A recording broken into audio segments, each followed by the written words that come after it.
Welcome, viewers, to today's edition of World of Work. Today, our topic is to Japa or not to Japa. And with me to look at this topic are Joshua and Anna. And then our special guest, Mr. Charles Kwenin. Charles Kwenin. Okay. Now, to set the ball rolling, we'll have Anna define what Japa is. What is Japa? So Japa is a Yoruba word which means to escape or run away. And in the modern times, it's being used to actually mean to travel outside the country for a better life, whether it's educational purposes, migration in general, or for health reasons. But I think in this particular instance, we are talking about economic migration. That is the main purpose for this particular episode. And we are privileged, therefore, to have with us our special guest, Mr. Charles Alan Kwenin, who for 30 years has worked with the International Organization of Migration, IOM. That is the UN body on migration. Now, over these 30 years, he has seen the good, the bad, and the ugly sides of migration. And today, he's here to share with us all those things that he has learned over the period. Now, Mr. Kwenin, can you tell us a bit about yourself and how you got to work with IOM? Thank you very much for hosting me today. My name is Charles Kwenin, a retiree, and now the Chief Executive Officer of IMPRAC, that is International Migration Policy Recruitment and Advisory Center. But prior to my retirement in 2022, I worked for the UN Migration Agency, that is the International Organization for Migration, IOM, for 30 years, starting from Belgium as a program officer for 4 years, then to Uganda for 5 years as chief of mission, then to Nairobi as the regional head of programs for 4 years, then to Ethiopia as the IOM country director and IOM representative to the Africa Union, ECA, and IGAD. And then that is for 6 years. And then to Geneva, Switzerland, for 8 years as the special regional advisor to the IOM Director General at the headquarters in Geneva. And finally to South Africa as the IOM Regional Director for Southern Africa, covering all the SADC countries. So now back home, I'm just the CEO to give back. Okay. As I grow up, I want to be like you. Can we call you an honorary doctor of migration? Well, he is an authority on migration, especially for Africa, because he has had the privilege to contribute to the shaping of the narrative on migration for Africans. So, viewers, we are really privileged. Now, yes, so panelists, we can grill him on migration, the Japan, the young people who want to leave the shores of their country for greener pastures. What can we learn from him? Yes, so as someone who has worked in IOM, what are some of the most common reasons you've come across for which people want to leave Africa to other countries?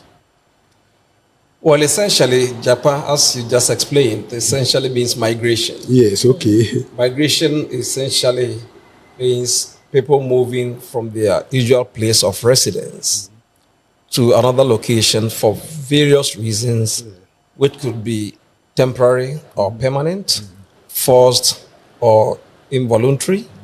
And it can also be internal or international when people cross international borders. Okay. So when we look at the totality of internal migrants, which is over close to 1 billion and also over almost close to 300 billion migrants, then we're talking of over 1 billion migrants. So in which case, when we look at the world population of 8 billion, then 1 in every 8 person is on the move. A migrant, or say on the move. Yes. But having said that, before you proceed, you talked of internal migrants. Yes. What do you mean by internal? Internal migration is when people move within their country across administrative borders. Okay. So if one should move from Kumasi to Accra to reside here to work, Okay. it's a migrant. Okay. That's internal. Okay. So if we are talking of within the African continent, you don't consider that as internal migration. Within the African continent, it's international migration because Okay. it's across international bound- border. Okay. Yes, and people migrate for various reasons. Okay. For social, for economic, for education, for family reunion, for varied reasons. Okay. But invariably, mostly for economic reasons. Okay. Okay. So, if it's for economic reasons, is it they just want to make more money? Is it they want to have access to careers that are not available locally? What forms the subcategory of these economic reasons? Well, the people move for, human beings are rational and they move for various reasons. Some move to further their education, others move for greener pastures to work Yeah. and earn more income.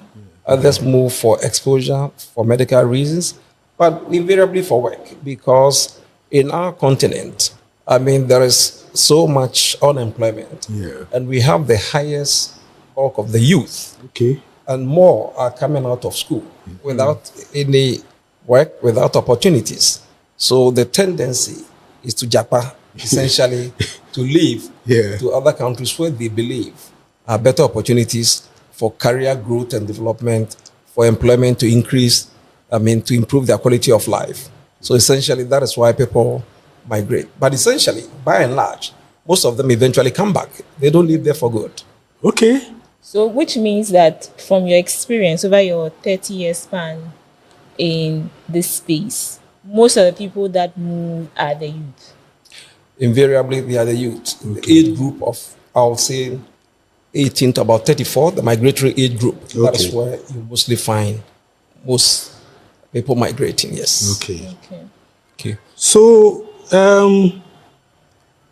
what are some of the things that people who are planning to migrate don't know about the destination and the conditions that await them? Well, people sometimes become so desperate to move that they don't take time to learn or understand Okay. where they are moving to, what they are moving for. Some don't even know that, the modalities or the requirements for migration. That they need a passport, that you need to know the country where you are going, the sociocultural conditions, what work ethics is. A lot of them migrate without even knowing what is there. So they don't move for work. Okay. Also, a time I asked about migrant, did you need anyone here before you came? He said, you guys, when you go to school, that you think differently. If I have my money to travel, do I necessarily have to know someone before I travel? But So, and you can hardly convince them because they believe they have the mindset that until they migrate to another country, they won't succeed in they life. will succeed in life. So some will even sell their assets. Some are actually doing well back home, but they will sell their assets and go abroad, and they get disappointed. But once you are there, they think it's glossy out there to gather some money, make savings. But by the time they realize it's not as easy, you spend almost 8, 10, 12, 20 Yes, years. yes. Yes. But eventually, most of them come back. So, let me follow up with another question. Someone will say, we Africans, we can survive anywhere. We are Tagashi. So even if we don't know what's happening, we can sort things out. What are some of the negatives or the horror stories of not figuring out the things you're talking about, like the work conditions, ethics, all those things? What are the things that could go wrong when you don't know those things before they will? Well, first and foremost, what could go wrong is being undocumented. Okay. When you are undocumented and you arrive in a country, that means you are irregular. Okay. We prefer to use the term irregular because it's your immigration status that is irregular. But you, the person, you are not illegal. Yeah. It's your immigration status. Okay. So when you are undocumented, that means it's difficult for you to work in the mainstream. Okay. Even to have banking facilities to save your money. Okay. Even to go to hospital. And you are exploited. And the employer knows that. So what we always advise is How are some people exploited in this instance? What you are talking about? they work long hours. They get, very low income, even below the minimum wage. without being treated humanely. Their human rights are abused, so they are exploited. Sometimes they are not paid for months, and instead of paying them, they call the Home Office or the immigration authorities and they run away because they fear for them. A whole lot of things. That's savage. I think when we're talking offset, and you mentioned about the fact that people even receive their money in other people's names because they are undocumented. Yes. Can you explain that kind of? You know, in many countries like in the UK, people use people's social security to work. So you may be afraid by you, but you may be using Charles Kwenin's social security to work. So that means you cannot open an account and you're undocumented. So when you work doing irregular job, your salary, you are given your check, but you can only pay it into my your account account because you don't have an account. Okay. So that means it depends on my goodwill to give the money to you. If I don't give it to you, you can't even report because you are irregular. So you can't even go to police station. Okay. You know. So you are hinting at the fact that some people take the money and just chop it. You can have good. You said the good, the bad, and the ugly. Yes. So in this situation, you can also have the good people who Yeah. may give your money to you, the bad people who may take some and give you some, and the ugly who may not give you anything. But you were saying something about advice. So what do you usually advise people in such situations? We advise people that if you have to migrate, it's important to acquire some skills in order to add value to whatever you are capable of doing. It's important to migrate regularly. Get a visa, get a valid passport, get a visa, and travel regularly. In which case, if you have some skills, it will help you get a better job and work legally so you can open an account and live a normal life. But sometimes people fall prey because of ignorance, bad advice, bad information, or lack of information. So it's important that we advise the youth to have some skills. Yeah, but okay, so you are talking of skills. What about education? Because some people are educated, but they have no skills. Yes, there are various types of jobs all over, from unskilled, semi-skilled, skilled, qualified, highly qualified. There are different categories of jobs. But the areas where it's easier to get a job, like maybe in the construction industry, you need to have some skills. Either as a carpenter, or as a plumber, a tiler, it's easier. But if you just acquire academic knowledge, that is where the indigents work, so it becomes more competitive. And that is why it's important to have some skills where it is easier for one to get employed. What kind of skills? Oh, that's what he has talked about. I'll talk of tech skills. I'll talk of two sets of skills. The hard skills and the soft skills. The hard skills, I'm talking of the technical capacity to perform a task or a job. You can be a carpenter, you know your carpentry work. You can be a tiler or a mason. But the soft skills are also very important. That is the work attitude, time management, your interpersonal relation at the workplace. Because you can be a good tiler, a good teacher, a good nurse, or a good doctor. But if your work attitude is bad, you're not going to get anyone to employ you, or your time management. Like we joke in Africa or Ghana, this is African time. What is African time? The time is 1 to 12 o'clock. No, I think that's a mistake. I think one thing I've noticed is that African time issue is a Ghanaian problem. No, I disagree. No. I think everywhere. It's not. He said it's not. It's not, eh? Well, I've been international he's. Pardon the nickname. I've been to at least 53 of the 55 African countries. You deserve the name. And invariably, it's most of the countries, it's just the variation of how late. But otherwise, it basically cuts across. But some are better. In some of the countries, their time management is comparatively better. But the African time is African time. So taking you back to this issue of undocumented migrants or irregular migrants, what sort of support does the IOM provide such people? Because they are undocumented, they are irregular, but still they are migrants. So does the IOM have space for them?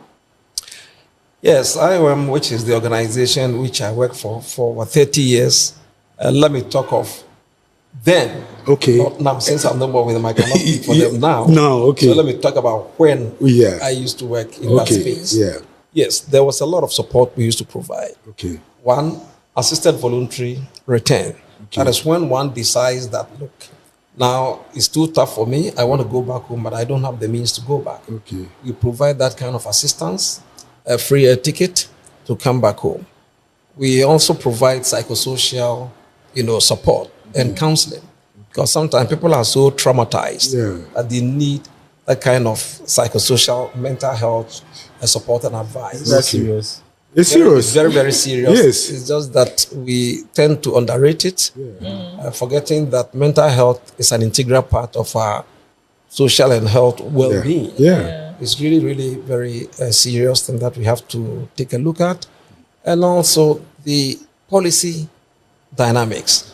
We provide a lot of policy advice to government on migration governance, which I think is very important. Okay. Because many governments tend to look at migration from the security viewpoint. Okay. But migration, we look at it as A natural development- phenomenon. as a development enabler. Okay. You see, you cannot stop migration. Migration It's a natural phenomenon. is inevitable. Exactly.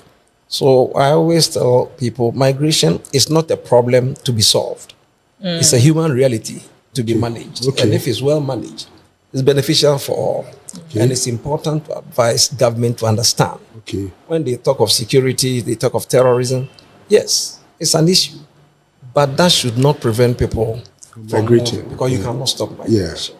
Yes. Okay, so you talked about mental health. Yes. In what experiences, or sorry, in your experience, what experiences have migrants gone through that have affected their mental health? Can you give us specific examples? Yes, especially when it comes to human trafficking. It's very serious. Human trafficking is when people are coerced or deceived, to migrate. And more often than not, they take their passport from them and they Yes. become enslaved. So you get to a country whereby you have to work so many hours. Sometimes you are not given food. Sometimes you are not even paid. It affects your mental health. It affects you psychologically, mentally, physically, socially, everything. But the sad aspect is that for those who engage in trafficking, they are people we know or we trust. Sometimes they can be your family members, they can be relatives, they can be your auntie or uncle. And these days we've seen situations where even pastors are involved in trafficking. And the unfortunate thing is that to prosecute traffickers, you need evidence. And the evidence should come from the victim. So in a country or in a situation where the government or the country does not have instruments to criminalize trafficking, or they have it but it's not enforced, they use immigration laws. So once they use the immigration law to declare you irregular migrant, that means you, a victim of trafficking, then becomes an accused, which is rather unfortunate. So it's something that affects them mentally. Imagine being in a country where you don't have your passport, you are confined, maybe in somebody's home, being abused, and sometimes, some of them are raped. It's really very traumatizing. It affects you mentally as a human being. A decent lady who was looking forward to work, now finding herself As a sex slave. As a sex slave, or as in a slave-like situation, is very traumatizing, which affects you psychologically, mentally, physically, and your whole social well-being. So it's something that is serious that we need to really deal with it as a human right abuse. We used to think that this kind of situation only happened in Asia and the Middle East and those places. But it looks like even in Europe. And I think just yesterday, it was in the news that, is it a Ugandan lawmaker, while she was schooling in the US for a master's or something, had somebody that was working for her for years without pay. And she has been, jailed in the UK now, which means that this kind of thing, this kind of human trafficking, and that is not just towards the Asian countries or Middle East, but even in Europe, Central Europe, it's happening. It's everywhere. Human trafficking has the highest income only after, gun smuggling or small arms. You don't say. Yes. We're talking about billions of dollars in a year because we have criminal networks who are into this kind of business, just like you have drug trafficking or arms smuggling. Yes, human trafficking is huge, perpetrated by unscrupulous elements, traffickers, relatives, either individuals or criminal network. A lucrative business. It's very, very lucrative business. And it's just so unfortunate that sometimes those who are supposed to be part of the problem, like government officials, who are supposed to be part of the solution, are part of the problem. Because in one country where I worked, a task force we met after discussing, we finished and one of the officials called me and said, my brother, you have to be careful. All that we were discussing sounds good to the ears, but I just want to tell you that you work for the IOM, you get your dollars. Some of the officials we are talking around the table are part of the network. And in this country, human life doesn't cost so much. So they are just advising us, an African brother, be careful. Hey. Yes. Was And it- these are government Your officials. life was under. Yes. Yeah. Okay. Because to engage in that kind of activity where you exploit human beings in that situation, you don't really have much value for life. Yeah. So they can easily eliminate They're you. criminal So minds. even the law enforcement agencies, Are afraid of immigration them. officers, and all. Some of them are involved. Yeah, okay. Yes, even the legal distance, they are all involved. So it's very difficult to really deal with it. So let's What, say. what are the warning signs? Yeah. So one doesn't get trapped in it. Well, we always create awareness and sensitize parents that when even your relative that you trust, or your pastor or uncle or auntie comes offering your daughter or your son who has completed school a job offer, be careful. Question it, find out more about it, just don't fall for it. Yes, it's very, very important. We also provide protection for those, besides the preventive aspects, we also provide protection where you have like a safe house. So those who are able to escape or rescue from the claws of the traffickers, you provide them with psychosocial counseling, you provide them with shelter, food, and then family reunion, family reunification, where you reunite them with their family. And also the prosecution aspect. It's important for government to be able to prosecute human traffickers as a deterrent, and also to form partnerships, civil society, development partners, government institutions, to fight together. Otherwise, it's not an easy way to deal with it, because you are dealing with hardcore criminal networks who can kill, who can eliminate you. So even sometimes the victims fear to give, evidence or to testify So for let's say prosecution. I'm being presented with an opportunity. What is the checkbox to do that this is a trafficking agenda and not a real, proper, legit Japa opportunity? Well, find out where the job is, the details about the job. But sometimes it's not even, you see, for Africans, a lot of Africans, the opportunity to just go abroad, if they're not even looking at job. That is the Somebody came who was doing some work for me in the house. He's just about to finish SS, and he told me that the moment he finishes, he's traveling, he's going abroad. I asked him, what are you going to do? He said, anything. This anything matter. Do you think it's a problem with us? Yes, it's a problem because it makes people very vulnerable. Yeah. Once one makes his mind that I just want to go abroad, regardless of what I'm going to do, if the person is not offered an alternative, an option here, then it becomes difficult to convince the person. Yeah. Because you are asking me not to go. But what do you have to offer? So insofar as you don't have anything to offer, it becomes difficult to really convince them not to go. And again, if someone offers you a job, you have to find out who is taking, what is the medium. There are a lot of questions that you ask. And later on, maybe I'll tell you about my organization. Yes, we'll be coming to that. Do, yes. So that at least it gives you some options to find out whether is genuine or not, or what they call legit or not. Yeah, legit. Yeah. So can we come straight to that point? Because you have established something which is legit, which provides a proper pathway for people to Japa. Can you tell us more about it? The company and what you have been doing? Yes, well, since I retired and came home, given my extensive experience that has taken me around sitting with government, sitting with migrants, meeting migrants at the shores of Tripoli, at shores of Obok in Djibouti, in Agadez, everywhere, I decided to give back to society and especially to my own country, Ghana. So we set up IMPRAC, that is International Migration Policy, Recruitment and Advisory Center.